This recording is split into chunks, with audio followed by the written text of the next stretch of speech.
Hello, this is question 18 on your November 2020 paper 3 from AQA. Tiana is a quality controller in a clothes factory and she checks for 4 possible types of defects in shirts. Of the shirts with defects, the proportion of each type is here. Yeah, so we have 4 different types of defects and the probability of them. Shirts with defects are packed in boxes of 30 at random. Find the probability that a box contains exactly 5 shirts with a color defect.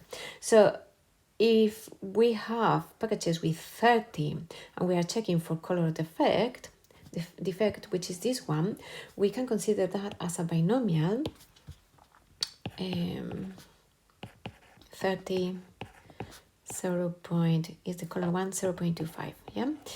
And they are just asking us the probability of x being exactly 5. So with these parameters and binomial PD, because we are looking for a particular value, we find that that probability is 0.1047 round to 4 decimal places. Yeah, that's the probability.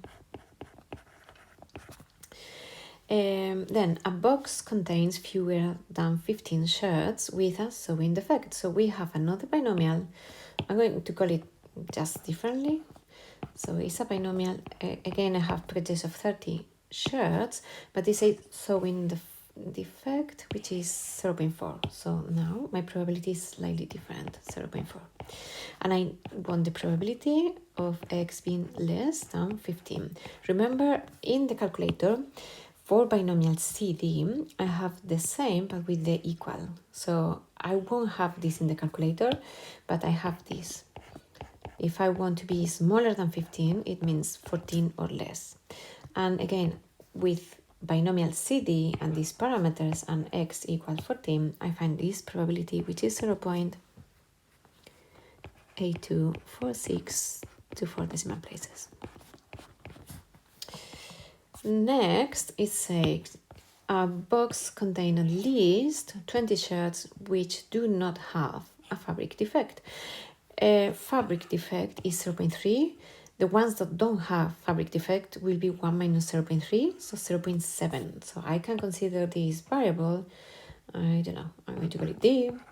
Binomial 30 again, 0.7. And I need the probability of the being at least 20, yeah? Again, this is not in the calculator, so what I'm going to write is 1 minus probability of x being smaller or equal than 19, yeah? So remember how this works. I have the probability, imagine this is the probability is 1. I want the probability, and this is up to 30. Probability of being greater or equal than 20 would be this bit here. But I don't have this in the calculator. I always have to the left.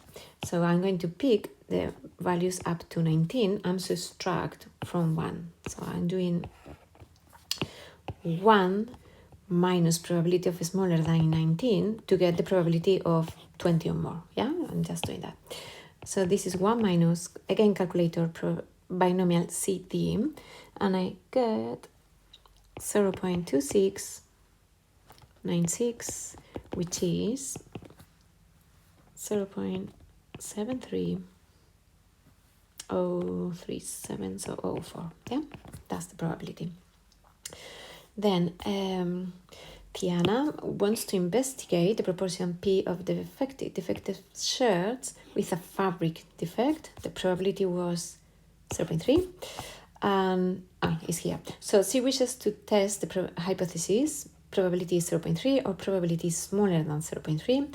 She takes a random sample of 60 shirts with a defect and finds that X of them have the fabric defect. Using 5% significant level, find the critical region for X. So we have the hypothesis and we need to find the critical region. Remember, the critical region is going to be given by the probability of X being smaller than a certain value A, such as the probability, and is smaller or equal if we are checking smaller probabilities. If not, will be greater or equal if we have the greater here. 5% significant level, so we are going to compare this with the significant level. So it's smaller than the significant level. We don't have tables 4, and 60. So we have a binomial 60, 0.3. So we are going to use the calculator, and we can just try values here with this binomial until we get the first probability, that is 0.05. If you check a few values, you're going to find that the probability of x being smaller or equal than 12 is nearly there. So it's 0.056, which is a bit above, and the next one is the right one. So probability of x being smaller or equal than 11, 0.029, which is smaller than significant level.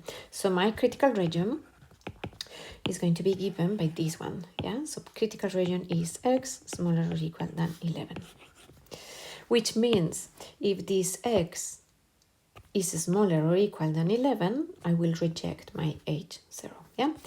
Remember that the critical region sometimes is called region of rejection, so that helps you. And then the last bit, it says in her sample she finds 13 shirts with a fabric defect, which means that x that they were mentioned is 13.